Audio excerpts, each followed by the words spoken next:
बुद्ध की अंतिम शिक्षा। भगवान बुद्ध का अंतिम उपदेश था कि अपना दीपक स्वयं बनो। मन, वाणी, कर्म से एकनिष्ठ होकर साधना करो। भगवान बुद्ध जब मृत्यु शैया पर अंतिम सांसें गिन रहे थे, उन्होंने अपने शिष्य आनंद को बुलाया। उस दिन बुद्ध ने अपना अंतिम भोजन ग्रहण कर लिया था। इस भोजन को उन्होंने कुंडा नामक एक लोहार से भेंट के रूप में प्राप्त किया था। भोजन करने के बाद उनकी स्थिति गंभीर होती गई।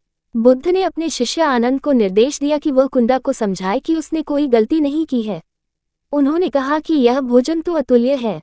तभी पास से किसी के रोने की आवाज सुनाई दी। गौतम बुद्ध ने अपने नजदीक बैठे शिष्य आनंद से पूछा, आनंद, ये कौन रो रहा है? आनंद ने कहा, भंते, भद्रक आपके अंतिम दर्शन के लिए आया है। बुद्ध ने कहा, तो उसको मेरे पास बुला लो। बुद्ध के पास आते ही भद्रक फूट फूट कर रोने लगा।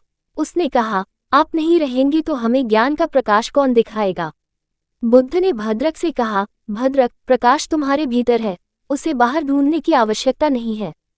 जो अज्ञानी हैं, वह इसे देवालयों, तीर्थों, कंदराओं या गुफाओं में भटकते हुए खोजने का प्रयत्न करते हैं।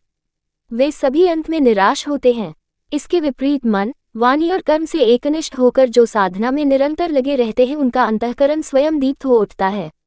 इसलिए भद्रक, अब दीपो भव, आप स्वयं दीपक बनो, यही मेरा जीवन दर्शन है।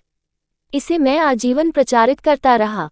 भगवान बुद्ध का यह अंतिम उपदेश सुनकर भद्रक को समझ में आ गया कि अपना दीपक स्वयं बनने के लिए उसे क्या करना होगा।